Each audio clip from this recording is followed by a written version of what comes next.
So with Alex Pereira's recent tweet talking about it not being Ankalaev sparked some crazy news, as usual. But if you dive in further, it's not as bad as you think. Also, he posted this on Twitter, so the replies are going to be super biased and exaggerated from both sides of the story. But also, to be fair, it's a bit shocking from everyone where we last saw you dancing with Korean idols and then suddenly you are saying, I'm not fighting the #1 contender. So sorry for being suddenly shocked. I'm just gonna clear the water right now with my theory. He is talking about his next fight.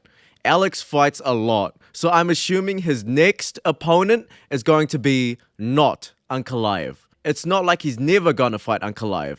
And Ankalaev is negotiating probably a big Abu Dhabi fight that isn't in the works yet and will take ages to do. So I am assuming Alex's next opponent will be Ankalaev at the end of 2025 or something. So if that's all you want to know because you have a short attention span, there you go. You got your bang for your buck. But I would take a couple of minutes more about how I will see the UFC planning out Alex Pereira's career. Alex Pereira will probably fight in the first half of 2025 at some point.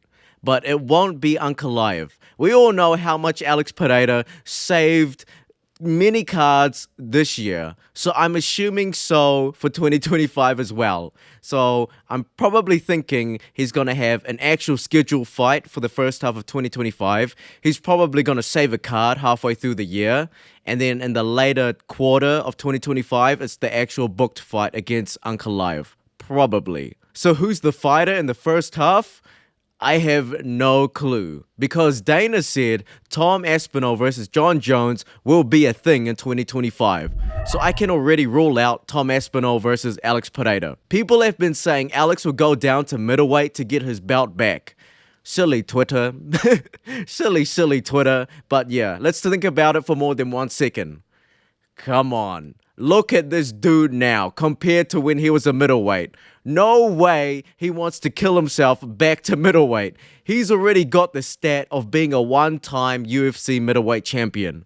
What's two-time going to do for his legacy now? Not to mention the responsibility of defending a middleweight bout if he wins and defending a light heavyweight bout. It's just too much. So I have no clue who he's going to fight.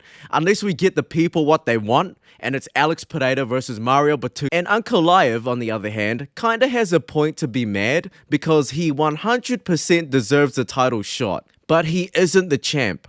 So he still needs to listen to the UFC sometimes. He doesn't have the power yet to negotiate when and where he fights Alex Pereira. But let's take a small recap of Ankalaev and how the UFC did him so dirty. He got robbed, slightly, from the vacant bout. Jan basically said in the octagon he didn't deserve to win. So there's that. But Jan shouldn't be humble though. He was fucking Ankalaev up as well.